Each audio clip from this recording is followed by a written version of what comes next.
should let me love you forever, forever. I wanna love you. Will you let me love you forever, forever and a day, day, day, day, day.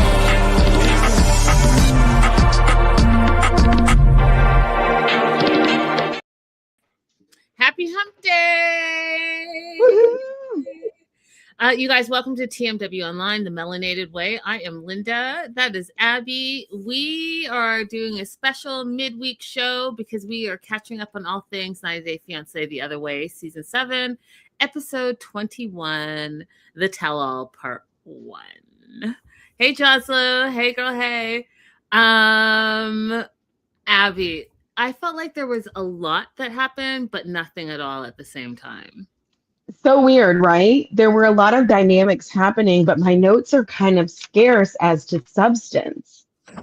But there were a lot of bizarre dynamics occurring. Right, with no explanation. Mm-hmm. No, except for like what you know in real life, in real time. But I was like, this is it's a little weird. We see the arrival of all the couples. And hey, Becca. So, they start off with a bang with Manon and Anthony. Manon's walking in front of Anthony. She's not carrying any of the luggage. One of the things I noticed, I don't know if you noticed as well, is that Manon has a big Anthony tattoo on her upper bicep. Did you notice that? Yeah. Becca, I said the same thing. Becca said, Abby, you make that green look gorgeous. Thank you, dear heart. Maybe I need to wear more green. Hey, Raydella. Jocelyn will see you. Hopefully everything is okay. It's snowing again where she is, so her car is stuck. Y'all be safe in those East Coast weathers, because woof. I don't envy you one bit. Okay, so yeah, the tattoo. Greta arrived solo. She was eating a burger. I was wondering if it was a vegan burger because, that was her whole storyline. Luke, we see rocking a faux fur, doing his best Hollywood style. We find out he's living back in the United States. And Chloe was already at the studio and she was ready to dish all the tea. So Manon, she's already yelling and bickering and nitpicking at Anthony, Abby, like on the way in the car service, the whole thing. And she's asking him, are you ready to stick up for your wives? And because he didn't answer fast enough, she's like, fine, I'll have my own back. What did you think of her coming out the gate? It's like coming out the gate and coming from not last episode, but the episode before that, when she was walking around the neighborhood by herself. It's getting really hard to defend her.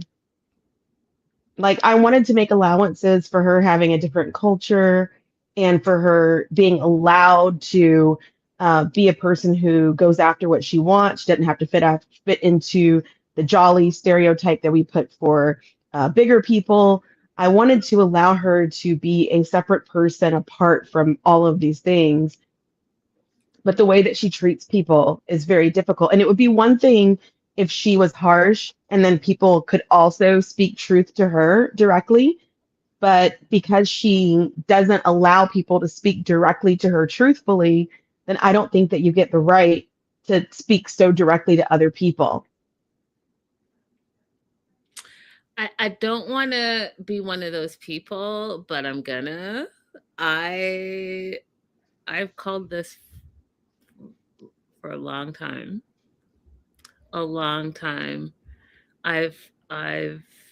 You can't excuse bad behavior. That's it. So let's say hi to Tony. I feel like Tony's new in the live chat, so family, make her feel welcome. Say hi to Tony. Thanks for joining us.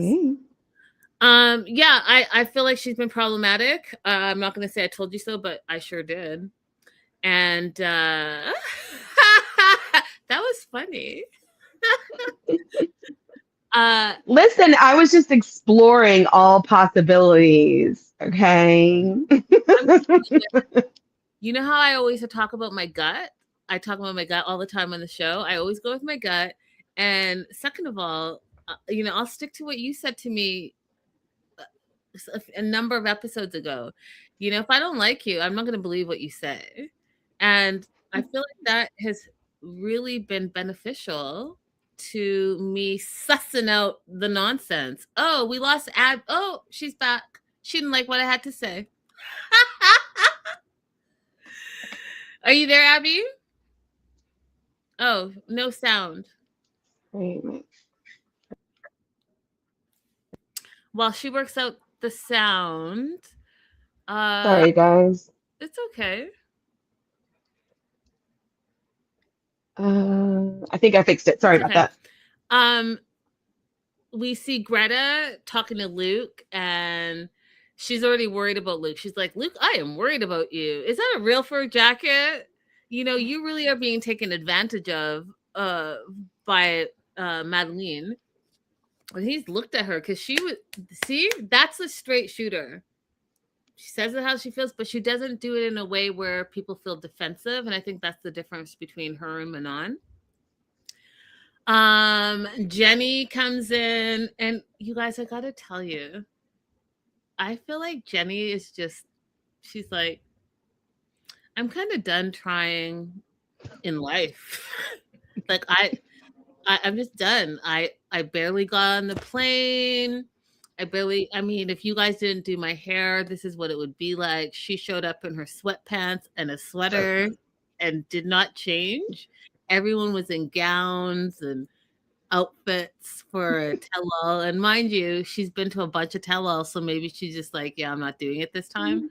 But I feel like she's really pushed herself over the edge. Like she's just not trying in all aspects. I was like, No. does she have loose joggers on? Jenny said, I'm going to be comfortable. She said, I don't care what anybody else does today. I'm going to be comfortable. Yes, Abby, yes. She's going to be comfortable. And she gave zero about zero. I was like, oh, wow. Oh, wow. Patia shows up, and she talks about how her relationship has been a roller coaster of jealousy. That's not the first time. That's funny. We got a lot of new people. Welcome, new people in the chat. Welcome, Nate. Her relationship has been a roller coaster of jealousy, she said. And then if you guys noticed that she didn't have a ring on, and we also know that, obviously she's in the US. So is she living in the US? Is she still in Australia? She's still with Dylan. But she does mention that Dylan chose his mom over her. What were your thoughts about that, Abby? Dylan had consistently chosen his mom over her. So that's not new for us as viewers to find that out. And no. I don't know why it's new to her. Right. And it shouldn't be new to her because she's been saying this for 12 years. So like, I don't know.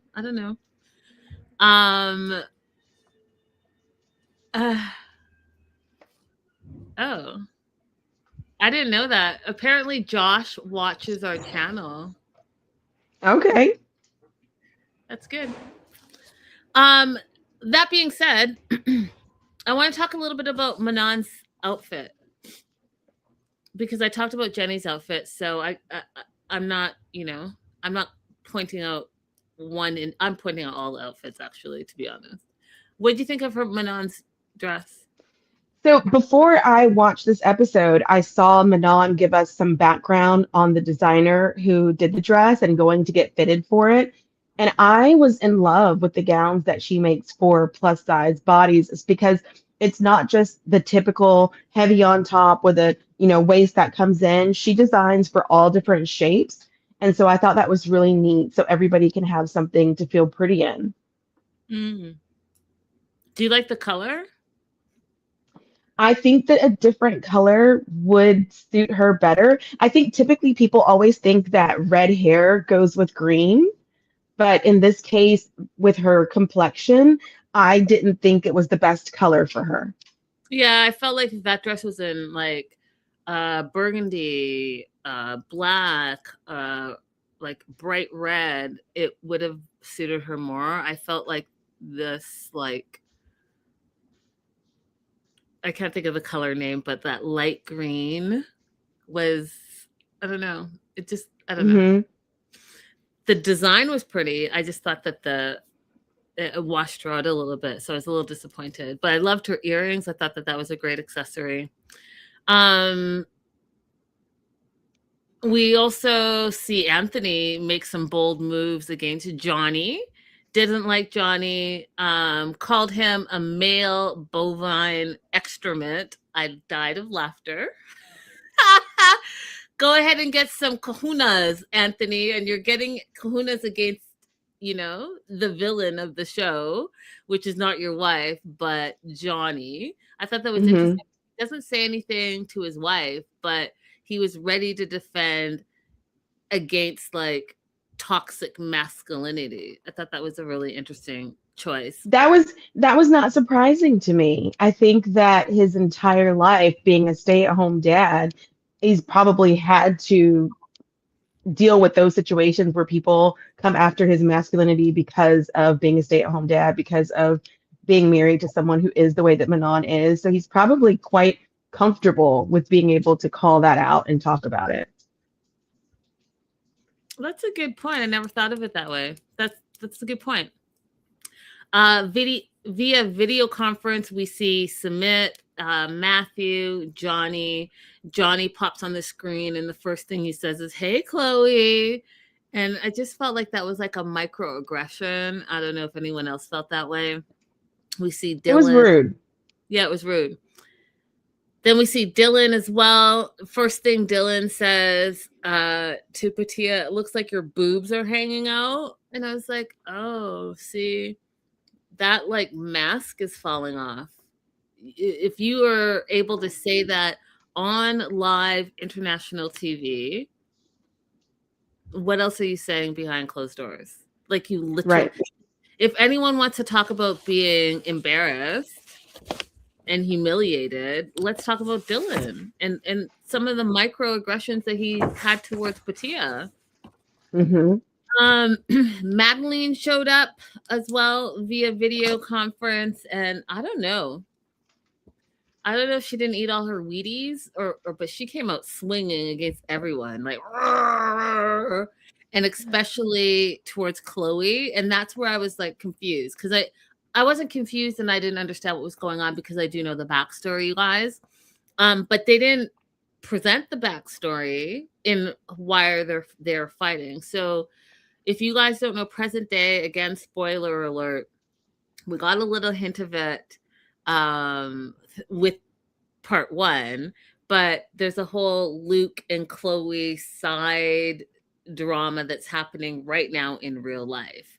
And I guess Madeline got wind of it way back then. And since the tell-all was already filmed a while ago, for it to be present day drama means it's been going on for a long time. Okay. So basically, Luke likes Chloe.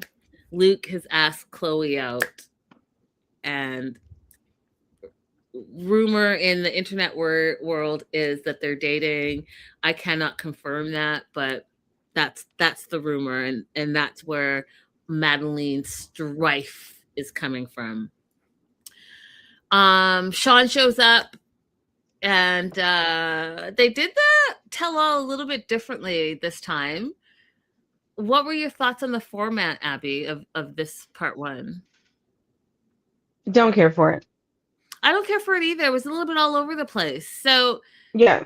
Sean shows up. She doesn't really do a huge intro like she normally does. And she normally goes through each couple. And then we spend time on each couple, all the things. This time, Hmm. some anonymous questions. They were super random, in my opinion. No backstory to why you're asking this question. Who did you ask?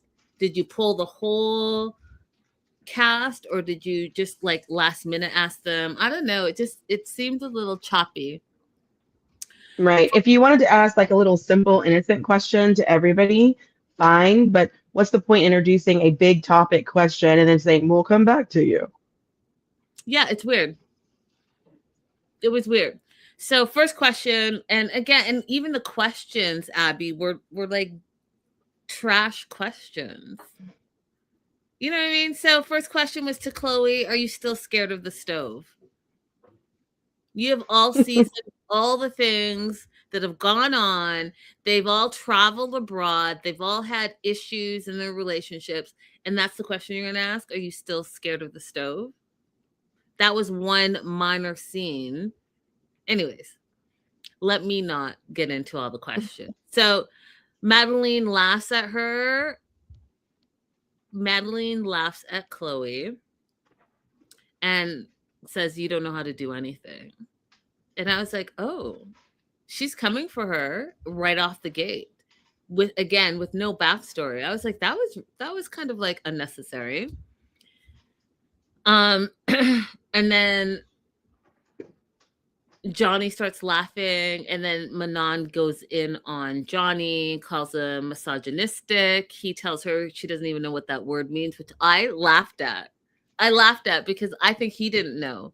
So when he was trying to ask her to, not to explain, but that's what it was.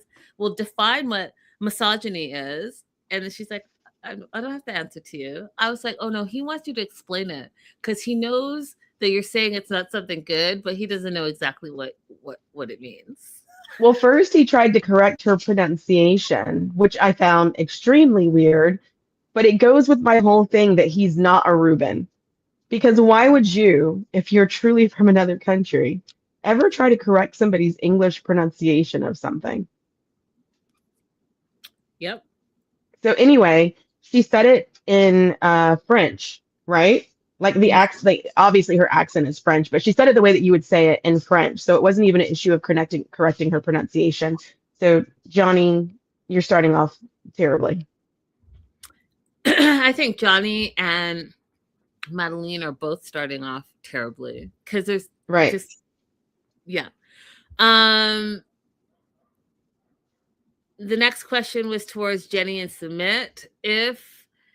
And it was towards Sumit. If you had not met Jenny online and you were in India, you ran into her randomly on the street for the first time, do you think you would still have fallen in love with Jenny? And Sumit said, maybe.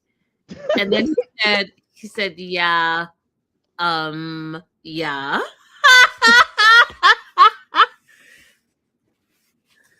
Y'all, I was not ready for that answer. I died of laughter. But you know what's funny? He made it seem like he really didn't understand the question, kind of to clean that up.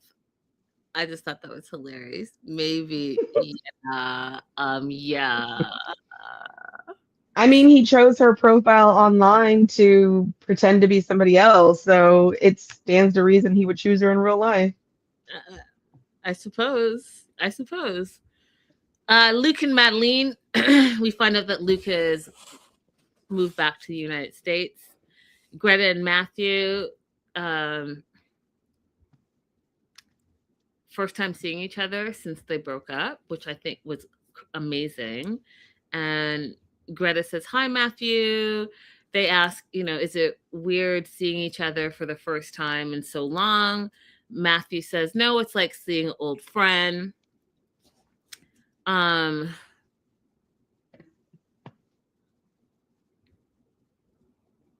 then Manon jumps in here a little bit and says, had you nurtured her more, and been kinder to her, it probably would have worked out, right? So that was them. And then Anthony and Manon, we find out that Manon loves being back in the US, but Anthony doesn't. Anthony feels like France is home, so they're completely opposite of each other. I thought that was interesting. What were your thoughts, Abby?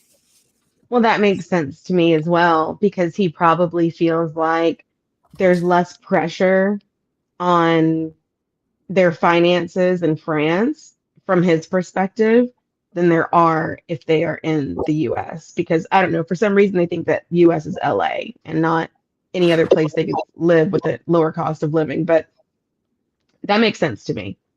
Hmm. Becca says, LOL, Manon calling someone out for being nurturing. You're not wrong. Continuing on with the quote unquote anonymous questions. Manon was asked if Anthony still makes her want to die inside sometimes. And I don't recall this scene, you guys. I don't recall it, but she answered at the tell-all that, yeah, sometimes, still sometimes. I remember this scene. I think that what was happening around it is they were having a very ridiculous argument, in my opinion, over the fact that Anthony felt alone in parenting, which is the same thing that Manon had been saying, but for some reason, him vocalizing it just sent her over the edge. And I think a better question would have been, can you explain what it means when you say that he makes you want to die on the inside? Because perhaps that doesn't sound as extreme to you, like the way that you define that, as it does to us. I mean, Like maybe this is there a French phrase that you're translating to this and it's not so severe in French? Because I work with people that we have cultural clashes in the way that English translates. With her overall personality, it's easy to believe that she's just being rude and crude, but maybe it means something else to her.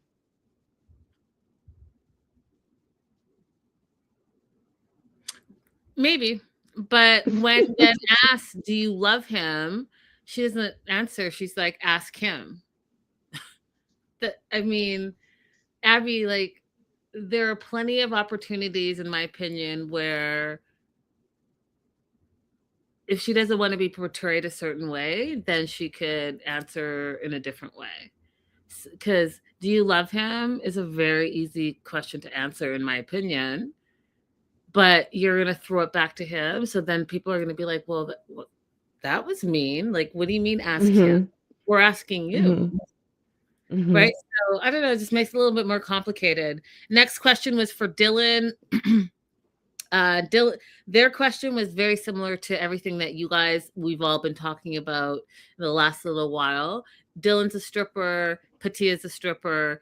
They're like, hey, you are a stripper and a plumber, and do you think it's fair that you have these accusations towards Patia about what she does, allegedly, you're saying, after club hours? And they literally said it's like a adult video intro. That's the best way to say it.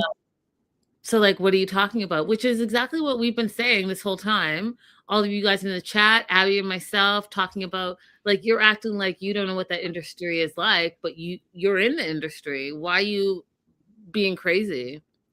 They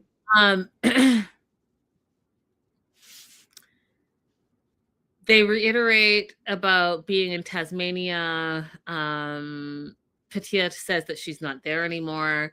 And she just didn't like the simple life. And Dylan was like, yeah, I'm trying to give her the simple life, but she doesn't like it. And Manon jumps in with that whole situation, right? She jumps in with the stripper / plumber situation. We hear Submit in the background telling her to calm down. And then even Sean jumps in on it and says, what guy here on this panel at the tell-all will you be supporting today? Like, will you be supporting Anthony? And she didn't really answer. What did you think about that? I thought that was actually a good off-the-cuff question for Sean to ask. And Manon did not rise to the occasion. So now we've seen multiple opportunities where she could have plugged and boosted her own husband, that she's just completely missed the mark. Yeah, and allowed people to understand like what it is, where she's coming from, and where all of this angst is, because she's not doing herself any favors. I'll say it that way. Mm-hmm. So then we get into Chloe and Johnny specifically. We talk about their explosive breakup. Sean asks if they're still broken up. Chloe's like, yeah, we're still broken up. She's back at home. We find out that her mom, who is her benefactor, is moving to Florida, but she's going to stay in Boston. At the time of filming for the tell-all, Johnny and Chloe have been broken up for 7 months. And then they show us a clip of their breakup when, we just talked about this yesterday, so it was fresh in my mind, Abby. And all the red flags that you and I talked about was everything that everyone, all the viewers were concerned about. All the red flags were all the same concerns that the cast had. Chloe said, looking at it, she teared up because she's like, it was so sad to watch it again because she really did love him at that time. And one of the things, again, Chloe, loving everything about you, how you stand your ground for yourself whenever you're attacked, and not in a way that seems crazy, just in a way like we're not messing around. But when she watched the clip back, everything that Abby and I talked about yesterday is exactly what she said. She's like, it took me aback a little bit how he tried to flip the script, which is what we went into in depth yesterday. His whole thing was she was sabotaging his reputation, and she went through his phone. Not the cheating, lying, manipulating, gaslighting, love bombing, et cetera, part. He's mad that she was trying to wreck his reputation on the island, which we talked about yesterday as well. And, you went through my phone.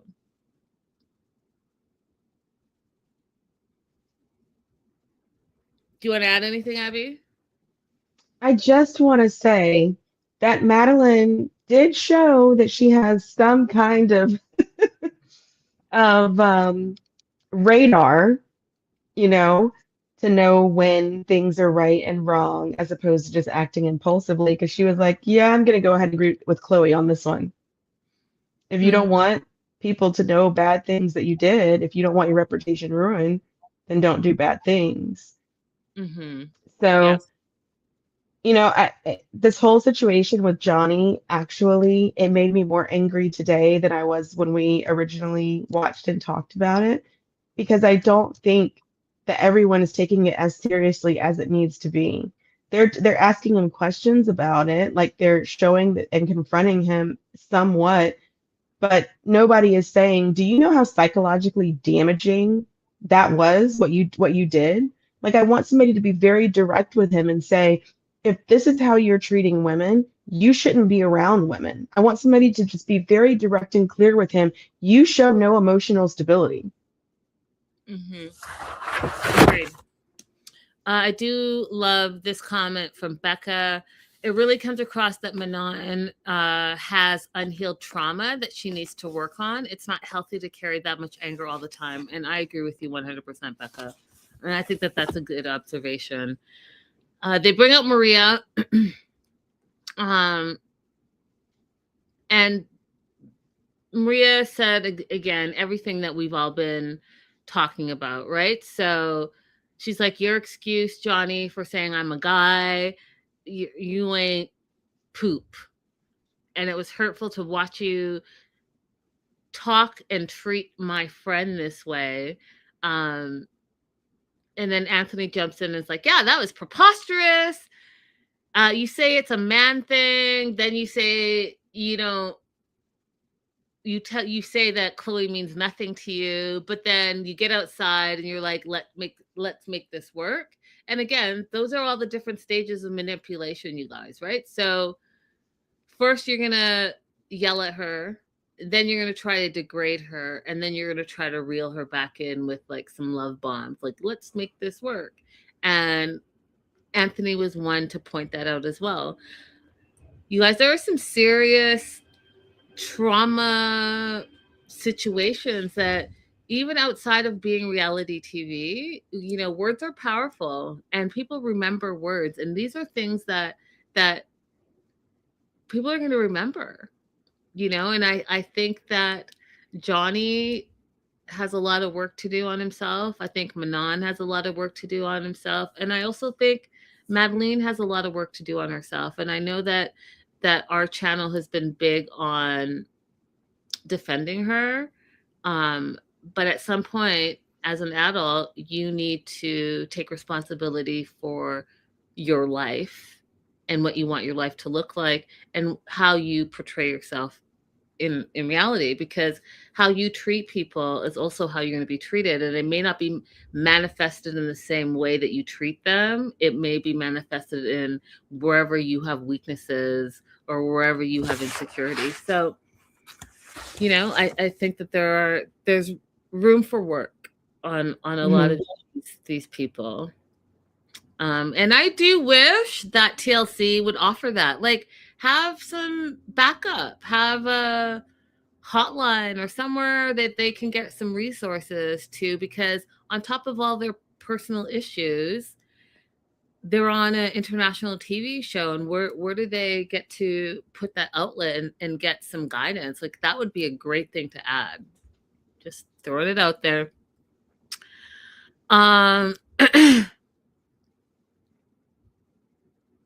So yeah, Maria is going in on Johnny, and here's the first clue that Luke has something percolating about Chloe, because he pipes up and says that, Chloe's a catch. And as soon as he says that, Madeline freaks out. She gets mad, says to Luke that he's interested in her, and calls Chloe an F bitch. And I was like, oh, you're just like 0 to 100. What were your thoughts on that little section there? My first thought was, when Madeline started to get upset about the whole situation, Luke did not say, oh, you're misinterpreting things. He was just fully cheesing like a Cheshire cat. Second thought was, ladies.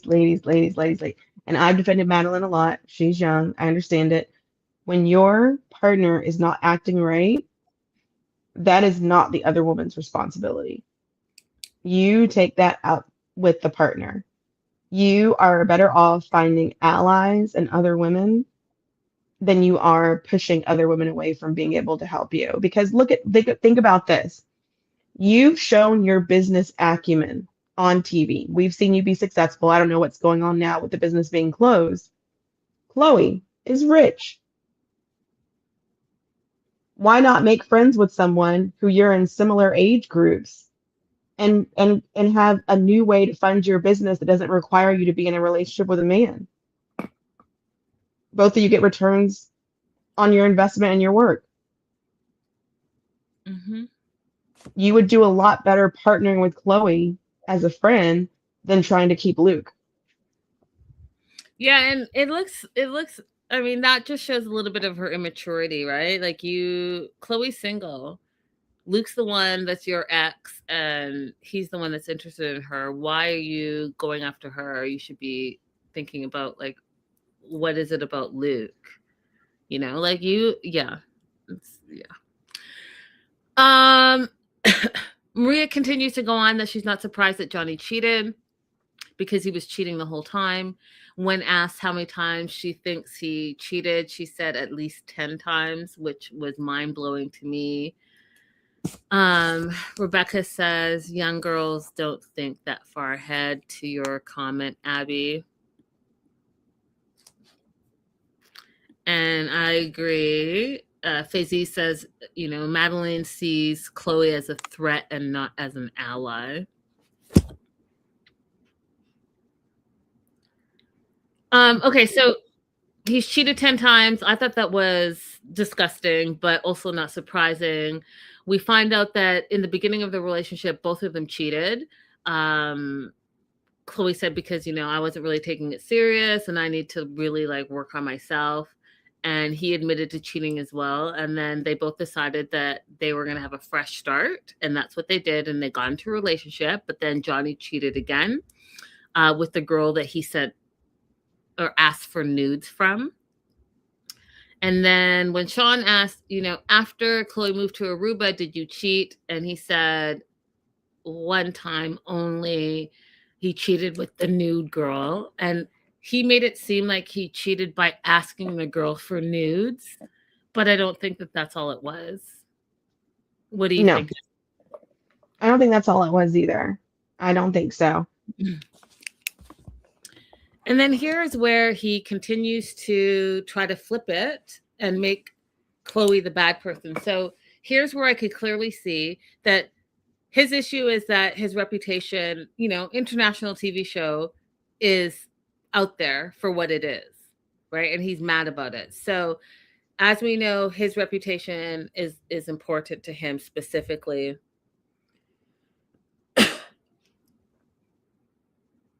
What does he want to do? He wants to slam Chloe's reputation. And I think that she just handled it very well. And so he goes on to say, not only did Chloe cheat in the beginning, but she lied a lot. And then brings up that he saw in some bank transactions that some guy from her past was sending her a bunch of money and sent her $20,000. And so then everyone started jumping in that she had a sugar daddy. And then Madeline jumped in immediately, started talking crazy to her. Johnny called her a prostitute and a whore. Madeline called her the B word and told her a bunch of just like nasty stuff. And she was like going, ah, and I started to tune out because my note literally says, what's with Madeline? Because she's coming across as mean girl energy.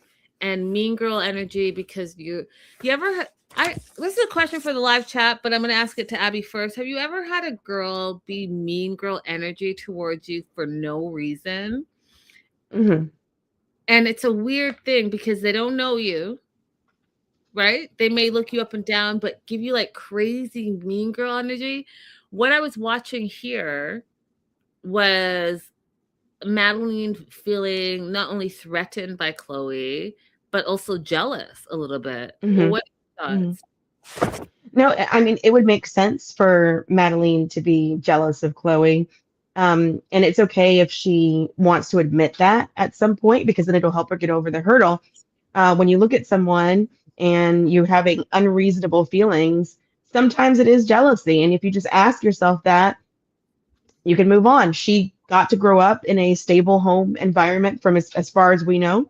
She got to grow up with her mom, having a close relationship. She got to grow up with money. She got to self-actualize. She got to go to college and think about who she wants to be and what she wants to do and go on adventures and go on vacations. Madeline didn't get to grow up like that. So here's this girl who got to have all these things that I didn't get to have when I have just been fighting to get it out the mud my entire life. And she wants to take away the one thing that I have secured to provide anything for me, which is Luke. Even though it's not perfect, it's my one thing. It makes sense for Madeline to be jealous of Chloe. But if she would just have a realization of what that feeling is, she could then release it, move on from it. Mm-hmm. It's happened to me before. Has it never happened to you before? Have you ever realized that you're disliking someone just because you're jealous of them? Mm-mm. It's happened to me before. I have been at home, minding my own business, stirring a pot, choked on my own spit, the dang on perimenopause, stirring a pot and wondering, like, why do I dislike this girl? I'm nice to her, in public, but why do I dislike this girl? Oh, I'm jealous. I'm feeling jealousy. I need to work on that. Mm. That's really good of you and self-aware. I don't know. Yeah, I haven't experienced that, but we're gonna move on. I think that again, what's with Madeline? That was my whole thing, and there's no excuse really. I think that mean girl energy as an adult is just exhausting and unnecessary, and you know, like that meme with the little girl says, "Worry about yourself. Worry about yourself." That's what I feel like is going on here. Like you need to worry about yourself and work on yourself, and that could be said for a lot of people this season. Um,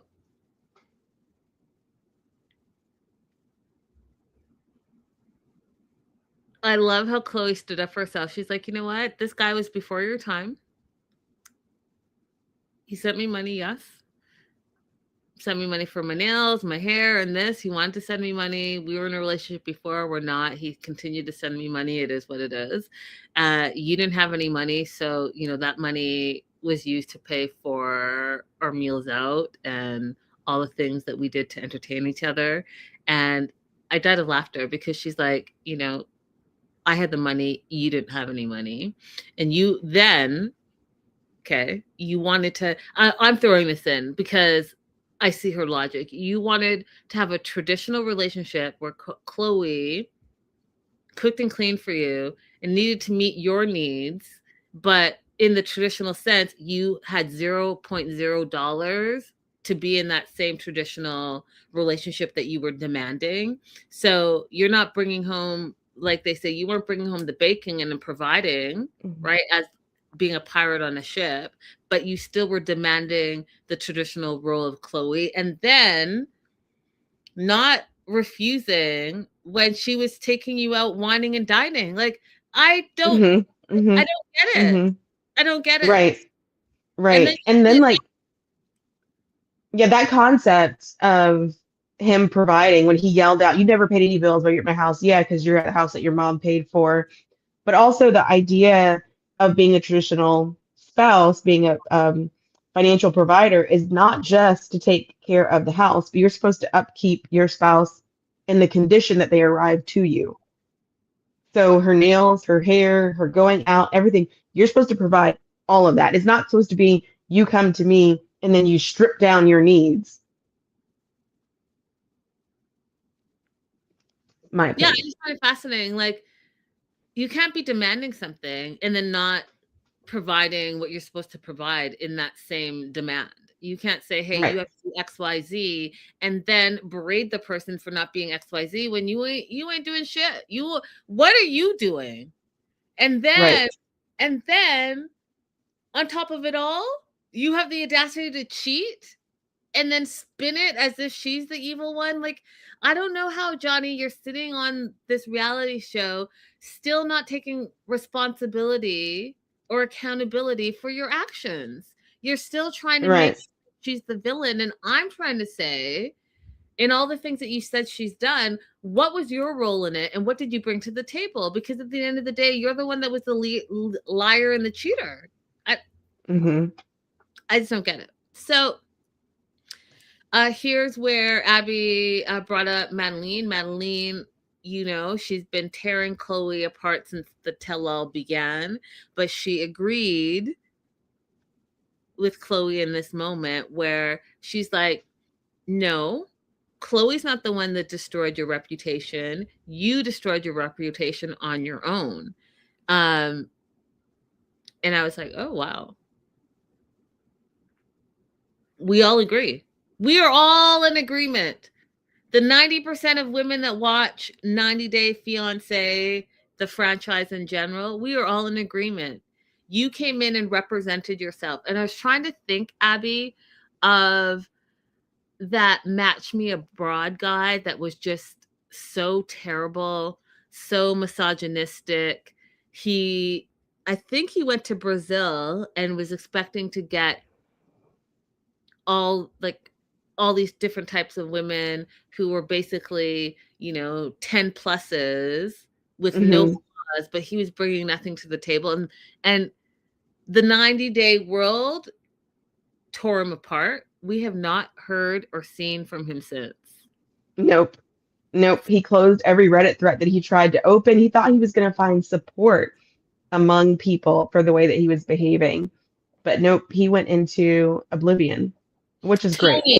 Thank you, Becca. Tony, that's right. And so I dare say, Johnny, I really need you to learn from Tony and start to take responsibility for your actions and your words, because our little strong little, family of 90 dares are not going to have it. You're not going to gaslight, because we've been at this for too long. We've been watching this show for too long. We've seen every type of character, and your character is standing out as the villain because you acted like the villain. Now, can you turn it around? Absolutely. Everyone loves a turnaround story. Everyone loves that. But you need to start taking responsibility first before it can turn around. Mm-hmm.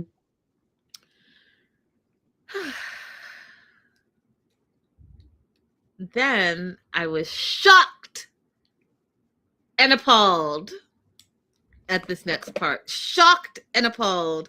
Because Chloe, girl, I've been so proud. You and Greta, I've just been so proud how you've been showing up for the women, standing your ground, and just really doing it in a way that shows like you can still be a beautiful, strong woman and stand your ground and thrive.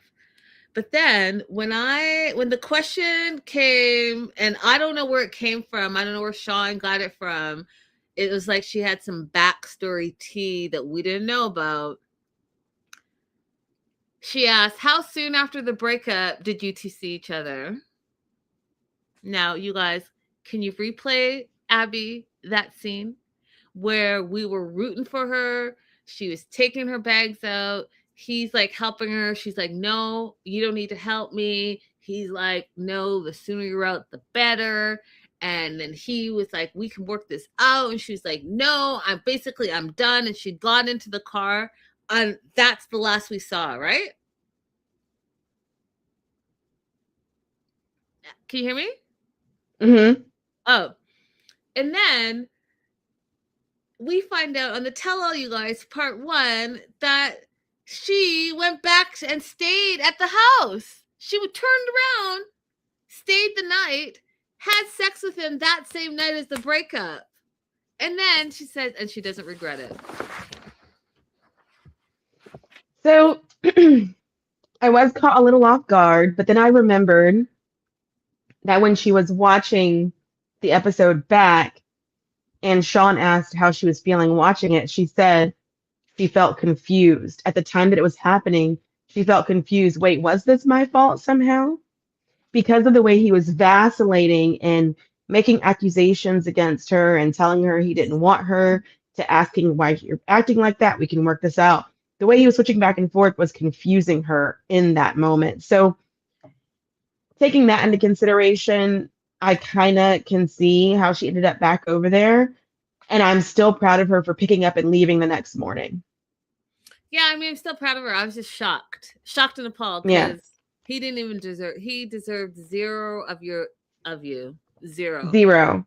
If she had Maria to go over and talk to her, or somewhere to go take refuge and just talk about the things that he was saying, as opposed to just going right back to him, I think she could have stayed away. But in that moment, he some of his tactics worked on her, unfortunately.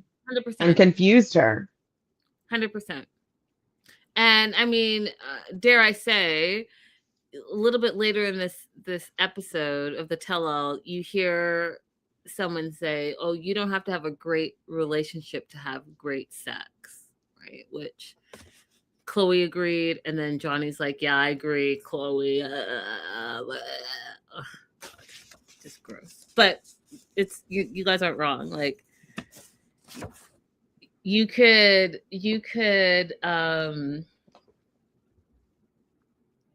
be really physically compatible, but also know that that relationship is not going anywhere past that, right? Like that's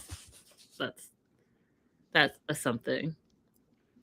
They go for break. It's commercial break. Anytime they go for break, you guys, it's commercial break. Just thought you guys, if you didn't know, in production terms, that's why they can have so many breaks. It's not like it's a union office thing. It's commercial. And Chloe and Greta are sitting with each other, and Greta's like, is Luke into you? Because he's been staring at you this whole time. He looks super infatuated with you. And she's like, she felt that. Chloe said, oh, I felt that a little bit. He also messaged her and asked, hey, are we grabbing a drink tonight? And that's when Chloe's like, maybe Madeline is sensing some attraction by Luke to her. And that's absolutely what she's sensing. If you're sitting there, if you guys rewatch it, or if you watch part 2, pay attention to where Luke's gaze is. Because anytime they pan to him, he's looking at Chloe. They go for break, he's eating, and he's not even eating with her, he's eating with someone else, but he's looking at Chloe. He's earmuffing her conversation. Like, everywhere she is, his eyes are on her. So Chloe's like, yeah, then if she's sensing that Luke has eyes for me, I could see why she would be jealous of me, and she's not wrong. Let me see. Because he's exactly, Becca, I was gonna say that mom better lock that money down.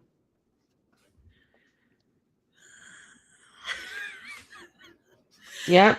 Becca, I wasn't ready for your comment. I wasn't ready. He switched sides. He was like, the sugar daddy life is not working for me. Let me try being the baby.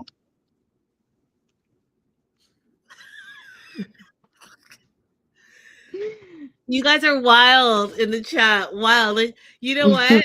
It just threw me off. I can't be watching the chat too much because you guys are having a grand old time over there.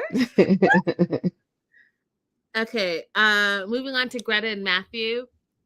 I have to say that this was the most, in all the years that we have been watching 90 Day Fiance, for me, Greta and Matthew was the cleanest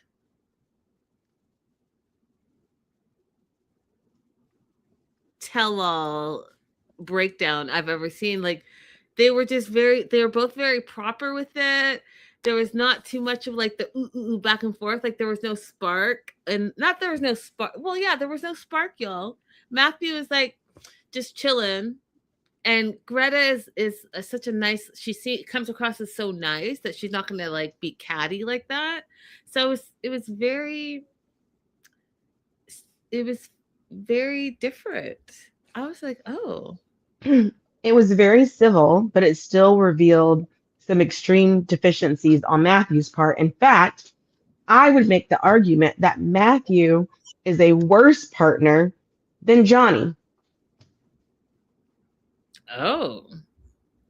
Do you want to elaborate on that argument? Yeah. Because I feel, yeah. Do you want to elaborate? I will. Matthew is unable to say one single thing that he did wrong with Greta in his relationship with Greta. He's when asked if there's anything that he did wrong or could you have cleaned out a drawer, he has nothing to say about it. He says it's unfair. It's unfair what he's being asked. That was his interpretation of it. And at the same time that he's unable to acknowledge anything that he could have done better or anything that he did wrong, he laments that the breakup was too short. It would have been nice to have talked more, to be given more of an opportunity. But you're standing here right now in this moment still telling us that you wouldn't have done anything differently, that nothing would have changed. Johnny is a horrible person, right? But at least out of his mouth, he can say, I should not have asked that girl for those nudes. We didn't see Matthew make one single confession or acknowledge anything that he did wrong. Okay. I think they're both terrible, but Johnny is more terrible to me because yeah. He's overtly like we see what's terrible about him. It's easier to see because it's him and Chloe are going like this and that fight. It's harder for us to see what's wrong with Matthew because he's quieter, but he's the kind of person that you could be in a relationship with because he's quiet and slowly they're tearing you down and ripping you apart. They're not comforting you, they're not loving you, they're not responding to any of your bids for romance or for conversation or connection, nothing. And slowly that is going to wear you down. And the whole time, people on the outside will be saying, but he's such a good guy. No, you know what? I'm gonna agree with you because I just thought about it right now as you were saying that, and he's like the silent manipulator, which if you don't stay on your P's and Q's, then you don't see it. And like Abby said, they start to wear you down. So you know what? 100%. 100% agree with you now. They're equally terrible in different ways. Johnny is a overt manipulator and Matthew's an introvert manipulator. And I just made that up. Okay, so 4 days, Matthew's complaining that was given to the relationship. Greta says the spark just was not there. When asked where she's living now, Greta's living in London. She got a job in an animal movement and the work visa, which is something I wanted to ask you, Abby, about if you know, because it seems like she got that work visa quickly. So would it have been the company, how it works in the US, where the company sponsors her? So, yeah, this wouldn't have worked in the US because when you have a company that sponsors you, you have to enter on that visa. But Mhm. she mentioned that she did go and visit Hazel. So my assumption is that she didn't get the job and then stay. My assumption is that she maybe got offered the job and they started processing her paperwork and then she left. And then on entry is when she activates her work visa. Okay. That's my assumption because in the US you can't convert from, let's say you enter on a visitor's visa, you don't have enough time on that entry to convert to a work visa. So it has to be like a subsequent entry. Gotcha. Math, they hadn't talked. So this is the first since the breakup, she was like, it's done. She didn't look back. So this is the first time that Matthew and Greta are seeing each other here on the tello. Her being in the US and him being, via video conference. And like Abby said, that you guys, I'm gonna just they brought Hazel on the show.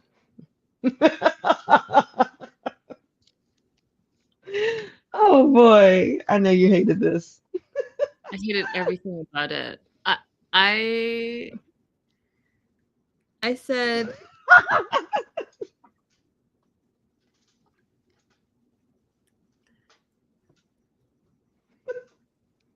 okay, so as you guys know, I in the same industry, and my mind went to, doing a whole production is not cheap. It's not cheap, you guys. It's not cheap at all. And so I want to know whose line item was it in the budget, because everything is budgeted to send a camera crew or even to spend 20 minutes sending a Zoom link. I just want to know whose idea was that we were going to break off even a little bit of money to air a cat eating cat food on national TV. I want to know whose idea it was. I want to know because even Greta said Hazel's moved on from Greta. She went and visited and the cat was like, yeah, because cats are assholes. So she, Hazel, whatever, that cat didn't remember her. And guess what?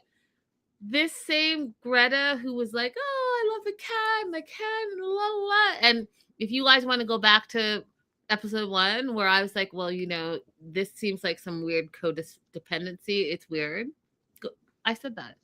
Look at how she moved away from the cat. She's no longer codependent, and she doesn't even care about that cat. She's like, that cat ain't shit. That cat doesn't remember me, and I don't remember that cat. And, oh, by the way, I travel so much, I don't have time for a cat. Do you see how she, like, grew? Do you see how, like, that stupid Hazel was stupid Hazel? And you guys can come for me. I don't care. That cat, this whole cat segment was unnecessary. It was unnecessary.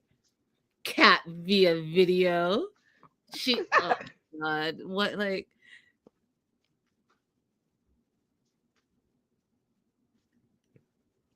Even I thought that it was a little weird. Like, I was just thinking if it was in the house of one of her friends that was also gonna be on camera, it would make more sense. But just like the cat's with a random fourth person who we don't know or see. She, like, no. Anyways, I'm moving on from Hazel the cat. Glad the cat's doing well. Cat was, voluptuous, so the cat's fine.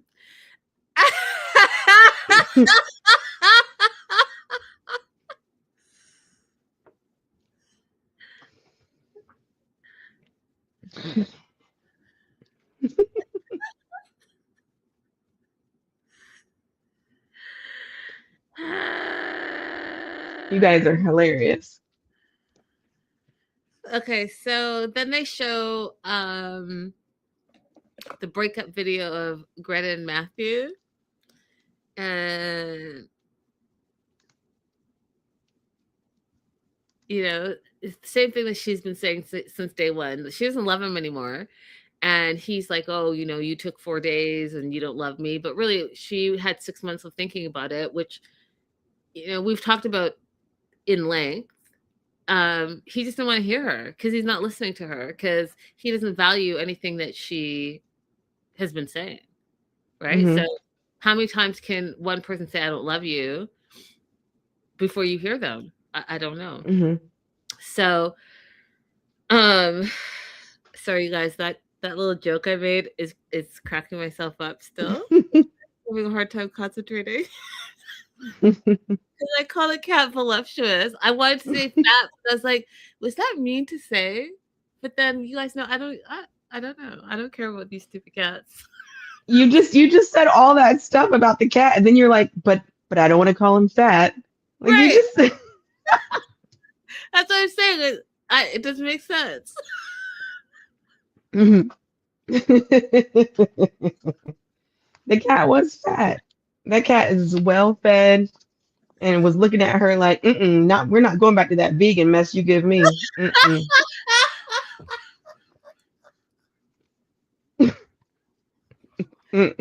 I eat bacon over here.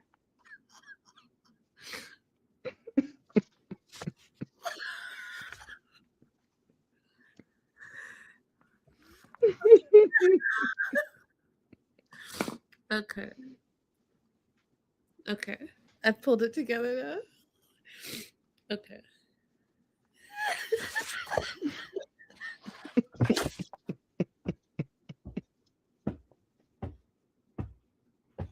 Let me stay on the chat. But yes, I said, Becca, remember saying this, okay? I stand 10 toes deep.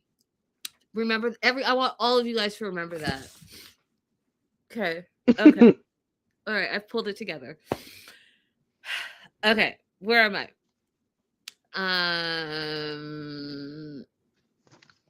Have you got down to the breakup? Matthew is watching the breakup. He's like, it's hard to see it back. He's speechless. It took him like a month to come to terms with her not loving him anymore. And when asked, like, did you guys talk through that? And he's like, no, she never contacted him again. She cut him out of her life, as she should, because like we've been saying, there's something about him that is like she wanted to get out of there immediately, and that was it. And there was, because you know how sometimes you break up and there's a little like wobbling back and forth, contact. There was no contact. So I feel like there's more to that story, and I'm sticking to it. And yes, I'm 10 toes deep in that, because just like Abby said, he might be the quiet one, but I think the saying is silent and deadly. Like, you just, you never know. Then we see the cast, and it's interesting to see women and how we respond to other women and their choices. I just find it interesting. So Manon was the first to say, hey, you know what, Greta, I love that you stood up for yourself. Chloe showed her generation, right? Those Alpha and Gen Z. She's like, I would not have ever done that. I would just send a text message and be like, text messages just as a peace sign. Yeah. And then I feel Patia showed her age. She was like, oh, I felt was so sad for Matthew. But I'm glad that you did what you wanted. Right. So it was very generational. Yes, exactly. Very generational. I thought that's what I saw. Because, Abby and I would have been like, and have been, bravo for standing up for yourself. Deuces. Mm-hmm. Now, do I think it would have been a text? Absolutely not. That's just, again, that's not my kid generation. But I also wouldn't be like, oh, Matthew, oh, poor you. No. That's Have you ever broken up with somebody or ended the dating with somebody just with a text?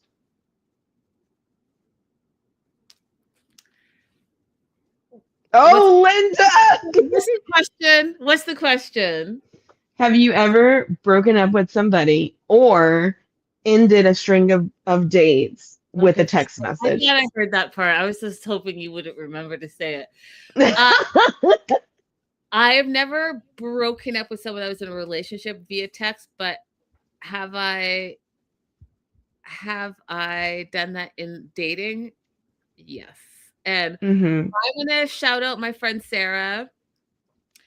My friend Sarah, happily married for many years, all the things. She really is like my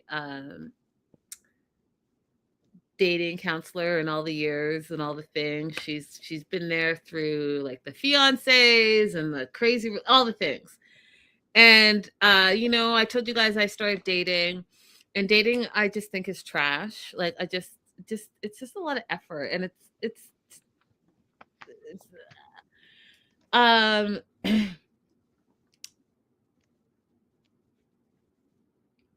tell you two things. Okay. I'm going to be open. Okay. Two things. I went on a date with this guy.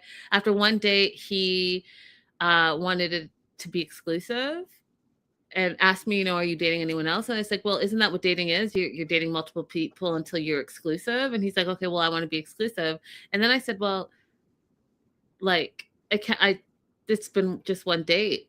I can't commit to you after one date. I don't even know you. Like, I don't even know your last name. Like, I can't do it.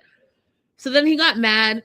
And then throughout the week, he was sending me like a bunch of like just stuff. And I just don't want to deal with it anymore. So I just stopped texting him. And my wise friend Sarah said, Linda, you can't just ghost him. You've got to like tell him that you're no longer interested in pursuing this, blah, blah, blah. And I was like, oh, that's so much energy. Like, if I just don't respond to these multiple texts, it should be fine. And she's like, no.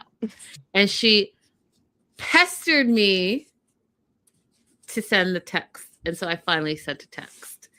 And then, Abby, you will appreciate this one. I won't say any names, but I'll say, do you remember the rapper who I sent his music to you? Yes. So that whole situation was not for me. But then on Sarah's advice, yes, I keep naming her because I want her to see this. She said, well, send a message and say, hey, you're not interested, you're pursuing whatever.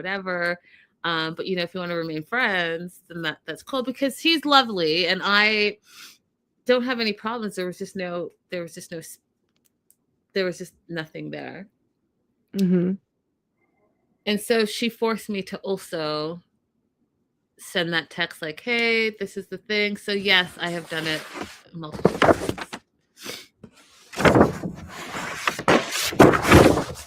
It sounds reasonable to me, you guys. I don't find that these 2 occasions were evil or rude or anything like that. Listen, I judged you fair. Thank you, because girl, they're lucky they even got that, because I would have just been like, nah. But I'm mature now. Okay. That's enough about me and my personal life. Greta's friends, yeah? Yep, we're Hannah, Lainey, and Chelsea. They were like, you know what? They were surprised that they broke up fast, but not really surprised. Where was the attempt from you to make her feel loved, wanted, welcomed, comforted?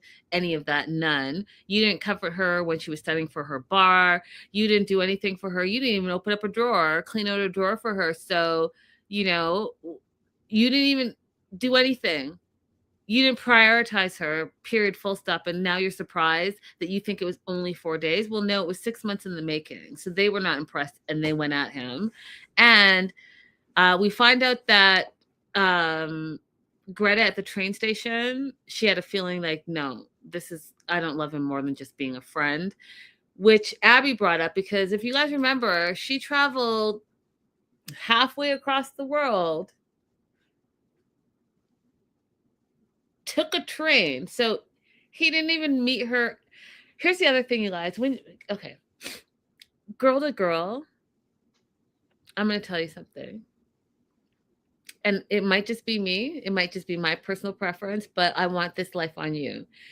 I think that if you are going to travel to meet a man for a relationship, you're moving to be with someone or whatever, the bare minimum is that they can and should pick you up at the airport. It's the bare minimum. Okay. And if they're not bare minimum, they have to work or some type of something comes up, which I don't get, because when you're planning big trips like that, you know full well in advance. So they can work it out on their end. Now, let's say by some off chance they get caught up, they should be sending some type of car service that picks you up at the airport and drops you off wherever you guys are staying. Period, full stop. When you start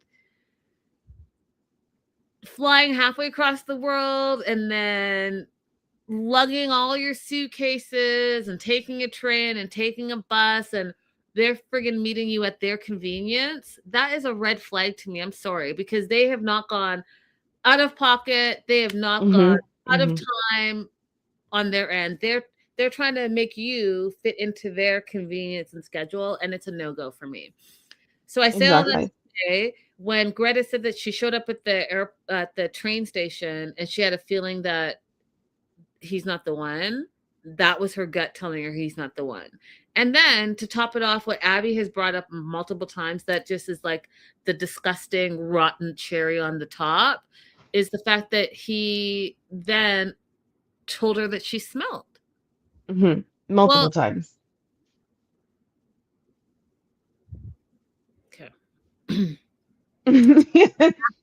If you're watching this back and you're wondering where you went wrong, this is the list of everything that you've done wrong thus far. Yeah. And all that time you saved by not going to the airport, you didn't even bother to use it by getting her some flowers or something else that you know that she likes that would be unique and personalized to her to meet her at the train station with. Which is what you and Josler are saying the same thing. Did we even hear an excuse as to why he wasn't at airport with flowers? Exactly. No. Exactly. Matthew thinks all this is unfair. we're all being unfair to him.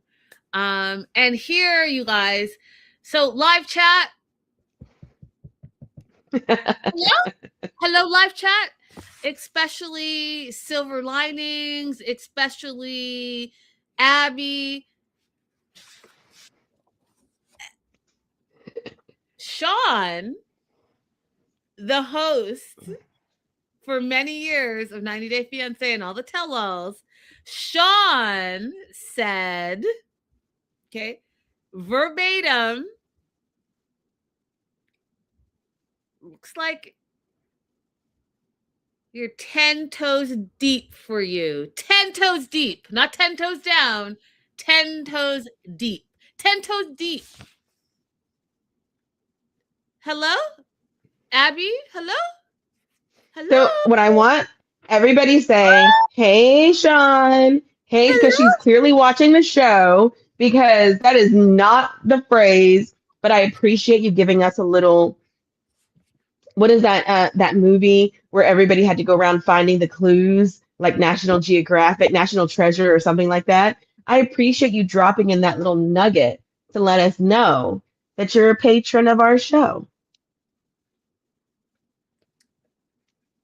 Because that is not the phrase. But we love you, Linda. I'm just saying, you guys, when all the like, what is it that I'm terrible at? I'm terrible at these, whatever these stupid sayings. Idioms. Yeah, like, whatever. But I own them, and you guys always know what I mean. And look, now it's international. Okay? Toes deep is international. Oh, y'all clowning me. Oh, okay. I wrote that down. 10 toes deep for you. I did too. I wrote it right there for you. Yeah, because hello, who else says that? Oh, just me.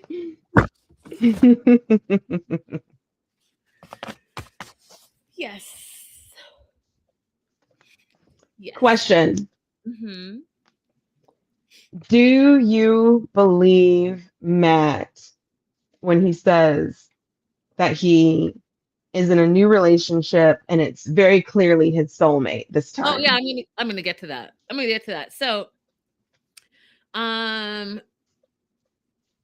Matthew thinks that it's unfair, and he sounds ridiculous because, again, he's not owning up to any responsibility of why the relationship failed, and her friends continue to point out that you weren't there for her. And when asked, Matthew, are you taking any responsibility? He does not.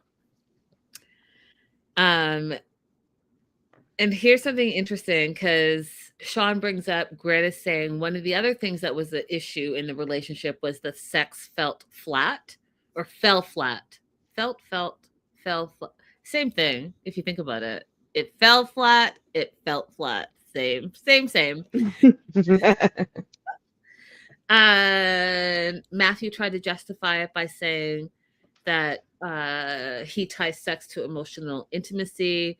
And Greta said, well, sex is a reflection of your relationship. And let me tell you something, you guys. I already told you. It's important in a relationship. It's important. It's important. It's so, so important. So, yeah. They haven't seen each other since they broke up. He's in a relationship now, long-term relationship. He has a house. He's happy. He says he has a new life and he's in a good place. He met this person online 5 to 6 months after the Greta breakup. And he said he knew within the first hour of the first date that was his soulmate. So going back to what Abby's question was, do I believe that that's a soulmate? I don't believe it, but I do believe this. You know how, okay. Ladies, you know how you could be in a relationship with a guy. Let's say you're in a relationship with this guy for, I'm going to make it extreme, 6 years. And he hasn't asked you to marry him. Yeah, maybe you guys live together, but that's it. It's just familiar. You guys been together forever. It is what it is. And then it seems like out of the blue, you guys break up. right? And you're distraught and you're picking up the pieces for this long-term relationship that is broken up, and then you find out somewhere online or your friend has run into your ex 6 months later and he's literally getting married that year. Have you ever experienced that? Because it happens all the time. When men are I ready, have not. okay, Yeah. when But taxi cab theory, I believe it though. when men are ready to get married, they just insert whatever woman is in front of them. Period, full stop. And I think that that's what happened. So he had set up, right? He was house hunting. He was talking about being double the father, all the things. So he went online, found a girl who was also ready, obviously, to have a relationship. And pow, all of a sudden, he's got the house, the picket fence, and the happy life. I think that that's what it is. I don't think he truly knew what a soulmate was. I'm not convinced that this person even truly exists. I just feel like if he was truly in a happy relationship, his affect would have been completely different, and that he wouldn't have been concerned with how long of a conversation he had with Greta over the breakup. He would have just been like, oh, it's his heart would have been healed, in my opinion. If I'm in a good relationship, I'm not going to dwell on how somebody else broke up with me. I'm going to be thankful. Thank you for releasing me so I could have moved on to this. I will remember how I felt at that time, but I'm not going to be on TV saying, well, it would have been nice if we could have talked for a little bit longer. I like that. And Becca agrees 100% with you, Abby. They end with niceties. Greta says, I hope you can move through life more vulnerable, which was a hint into their relationship, if you guys think about what that means.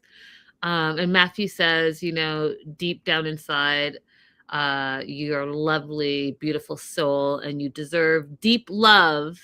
And that was the end of their segment. Then we move on to Anthony and Manon.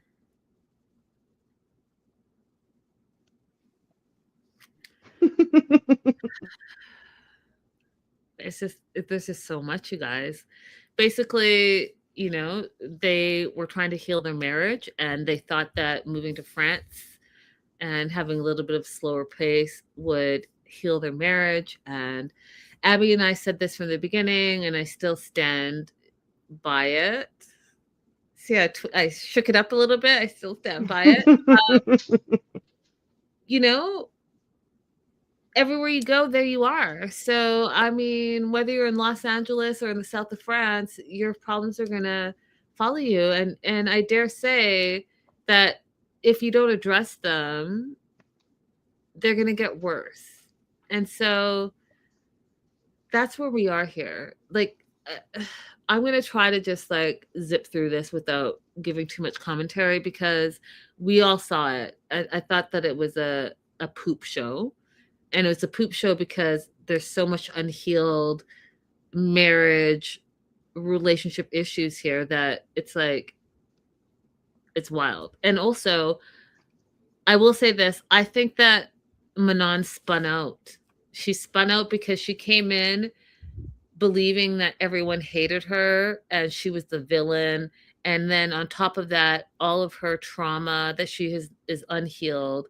And then on top of that, if you've ever been on a TV set, a production set, it's a lot of people, it's a lot of lights, it's a lot of time, it's a lot of energy, and it can be overwhelming. So I think she just spun out. She spun out because she was being confronted by her shortcomings, and I don't think she was ready to face them. And I say all that, and I say it in love because now that I'm looking back on it, the trauma that she carries from her childhood, instead of confronting it, she ran away from it, right? So that it just shows me the pattern of her behavior. She ran away from the trauma of her parents by moving and leaving the country, and she's trying to run away from the trauma of seeing a self-reflection of herself on TV by leaving the production set. That being said, Manon has struggled to settle into her new life. We find out that Anthony's job at the camp was only for summer, 4 months, and then he got a job at a fast food restaurant. He was allegedly only making $900 a month, and Manon made him quit that job, not just because the money was low, but because of the status of working at a low status restaurant. I thought that was really telling about a lot of things. So you would rather have $0 and 0 cents come in than even a small amount that could help with, like, I don't know, food or your light bill, or it would help with something. You would rather have $0 because you're worried about your status. Okay, fine. So she also told us that she's campaigning to become the mayor of the city that they live in. And so I think part of having Anthony quit his low-paying status job is because she's trying to become the mayor, and her husband can't be working in the kitchen at a fast food restaurant. That doesn't look good on her. And everyone was shocked because everyone's like, you're doing what? You want to be the mayor of your city? When asked who would vote for her, the only person that put up their hand was Chloe. Sumit starts saying, well, if you want to be a politician, you're going to need to be a little bit more polite and tactful, because like the way you come at people is like, no one's going to love that. And then when Sean asked Anthony, like, what do you think of, your wife trying to campaign for mayor? He basically said, you have to love the country to be the mayor, and you can't be hating on the city or hating on France. Like, you can't. And so I thought that was interesting. So everyone was basically like, the way you talk about the city and you call the city like the butthole of France, but now you want to be the mayor of same said city, doesn't make sense. And also the way you treat people, you're going to have to try to like tone that down. So they were saying all those things to her, right? Then Sean talks about the relationship and says, this whole season, you guys have been fighting over money, about parenting, about providing, and your living situation. And then they showed a clip. And Manon got emotional about it. If you guys saw, did you notice, Abby, she stopped watching herself? Because the clip they showed was her just screaming and berating every time towards Anthony. Those are the clips. In the car, you're not good enough. In the car, the city is the butthole of France. In the car, the city is the butthole of France. In the car, like the whole thing. And so she got emotional. She turned away and she stopped watching. And Sean's like, I noticed you stopped watching and you're getting emotional. And Manon's like, yeah, I'm at the end of my rope. And then someone, I don't know who said it, but someone said, oh, it seems like you resent Anthony. And she agreed. She does. She does resent him. She feels like he does not see everything that she does for him. And I thought that was an interesting thing to say, because she thinks she's the provider and she does all the things in the relationship. And we've talked about this, so I won't dwell on it. But again, when we talk about being a stay-at-home parent, she doesn't see the value. And Abby and I have talked about this extensively, where because she resents that her mom was a stay-at-home mom and therefore she didn't have all the necessities that she felt that she needed, she resents that, she hates that. And so now her husband's a stay-at-home parent and she doesn't see him contributing anything, because she doesn't see being a stay-at-home parent as holding any value. So she's like, yeah, I resent him because he doesn't see everything that I've done for him and everything that I do for him. And then Dylan says to her, well, he's done a lot for you too. And that silenced her, because it goes back to me what I just said, where she doesn't see being a full-time caregiver to your child is of value. And if you take it back to that last episode where she stayed home for one day with the kid and had a panic attack, soon as her husband came home, gave the kid back like as if she was babysitting, and then she wanted to take off for a month because she didn't want to be at home and quote do nothing all day for a month. Do you remember all that, Abby? Mm-hmm. Mm-hmm. It's all making sense. It's all compartmentalized into one big box of trauma. So Dylan says, he's done a lot for you. And then Johnny says, you talk over him, you control him. So now people are starting to tell her about herself and she doesn't like it. And so she's like, oh, yeah, okay, just make me the bad woman. I'm the bad mom. I'm the bad wife. I'm the villain. Okay, got it. And then turns and says, he never stands up for me, right? So while all the things were being said about her and other cast members were telling her about herself, she, in my opinion, flipped it and made it about Anthony not standing up for her instead of looking at it as this is how you're coming across to even your fellow cast members. And then to top it all off, they have family conflict. We find out a lot about Manon and Anthony's family. Candace the aunt comes on, and Candace is like his second mom. And she's basically like, I'm just here to support Anthony. And we find out that Manon has blocked Anthony's sister from all his social media. She monitors his phone calls. He can't talk to his family, can't talk to Aunt Candace.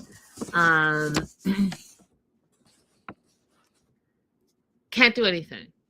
And it's because she feels that Anthony has broken her trust. And then by broken trust, they're like, well, what do you mean by that? And we find out that Anthony has to delete messages if he's sending messages to his family. He can't call them because she feels like anytime he's in contact with them, he's talking about her. And her word is talking poop about her. And they give an example that Aunt Candace went to Belgium, moved to Belgium, something like that, was in Belgium, wanted Anthony to go, but Manon wouldn't allow it because she simply did not want Anthony and the aunt to be talking about her. Isn't that wild, Abby? Yes. Oh, I thought you would have more to say because it's about travel. Listen, I'll say it. There's no way that if I want to travel and especially travel with family, there's no way that you're going to tell me I can't go and be with my family because you're worried that I'm going to talk about you. You know how crazy and narcissistic that sounds? It's wild. That is wild behavior. Right. Wild. As if they don't have other things that they could potentially be talking about. Like, right. There's a lot of subject matter that can come up, but even if they are talking about you, you are a part of Anthony's life. So I think it's normal. Like, I don't think that you would get together with your family and just start ragging on me, but I do think it would be normal that we would come up in conversation. How's our life going in France so far? How's Benjamin doing? Like, I think that would be normal conversation. Yeah. And what's not But normal? Go ahead. The way she acts before Aunt Candace even comes out is it's just ridiculous. Yeah. Yeah. It's something, it's very controlling. And this just was over the top. So the way it was sounding when she said, he broke my trust. Sean was like, oh, well, what's Anthony being unfaithful? And she's like, no, it's not about cheating. He just makes me feel like a big bad person.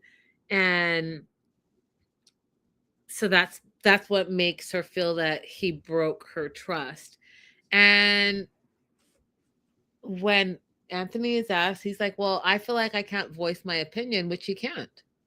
So he's like, I have to sneak around and talk to my family because you freak out every 5 seconds. I can't voice an opinion because you think I'm saying something against you. But really, Manon, he's just trying to explain to you his point of view. And you're never, like I've said this all season, anything he does makes you angry. You're never satisfied. Anything he does, it's wrong. That's exhausting. And a lot of you guys in the live chat and in the replay, a lot of our audience has even been like, why does he stay? Like, what is it? What is he staying for? Manon, it's break. They take a break and Manon freaks out and says she's done, which, we've heard the I'm done business. That's like the infamous phrase for 90 Day Fiance. She wants to leave and she goes backstage and she's like, get me out of this dress or I'll tear it off. I'm done being humiliated by everyone. She blames Anthony and says that he doesn't think of the consequences for his wife, and then literally screams out that we're going to divorce. And everyone is hearing all the things she's saying. Chloe comes in to try to settle the situation down, but she's already in her street clothes. Luke is like, do you want to stay? Awkward pause, and she's like, no, and walks out. She's screaming at production to get the cameras out of her face. Like, she went full-fledged meltdown. Mm-hmm. And that was the tell-all part 1. Do you want to add anything? You think I missed anything in there? I don't think you missed anything, but I do want to say that I thought when everyone was talking to Manon in the beginning about her running for mayor, I thought that was a moment of pure, genuine feedback. I didn't think anybody was taking shots at her. I think that they were seeing in her the potential that she has to do a good job as a politician and just trying to help her, soften the edges a bit. Because I found that to be constructive things to say to her. Here's the question that I wish that Sean would have asked her when she was complaining about Anthony's job and how much he made and the status. What job did you expect him to get in France as you guys were packing up your home and moving? What job did you expect him to be able to get to earn the money that you felt you need to live on? That's the question that I would love for her to answer. I agree. I would love to know that too. What would make you happy? What does Anthony need to do to make you happy? Because it's not like he's going to move over there and become an HR manager or a supervisor of something without speaking the language. And with his past, how old has been? 3-4 years old? The past 3 or 4 years of no work history? Like, what were your expectations that you feel like it's reasonable to rag on every job this man gets? Yep. Agreed. That's part 1, you guys. We'll be back with part 2. Thank you guys for being here. Don't forget to like and subscribe. And we love y'all. We'll see you soon. Bye. That's the other one. Is that one? Yeah. This one? The little Korean heart one. I'm doing it. That's all it is. Bye. Bye.